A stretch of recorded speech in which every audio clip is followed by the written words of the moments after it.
הבאים לפודקאסט מה המצב בייבי, פודקאסט התינוקות הראשון בנושא ההתמודדות עם תזונה ומלחמה. והיום אני שמחה להציג את נועה ונועם שישוחחו על התזונה בזמן אזעקה בממ"ד. נועה, אני נשבע. הייתה אזעקה, כולם רצו למקלט, וסבתא שלי לקחה סיר מרק ובאה איתו. אזעקה או לא, היא לא מוותרת על הגולש, אה? תקשיבי, היא גם שמה כיסא במקלט, ואמרה, אם נופל טיל, לפחות שיהיה לי נוח. תגידו לחמאס שיחכו. אני באמצע הסדרה שלי.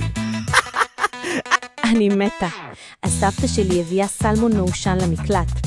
אם כבר סוף העולם, אז היא משהו קליל לצהריים. אני חושב שסבתות שומרות אוכל בממ"ד מהיום שנולדו.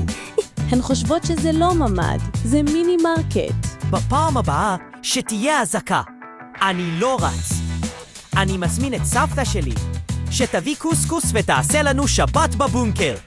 יאללה, אם כבר חרדה, אז עם פחמימות.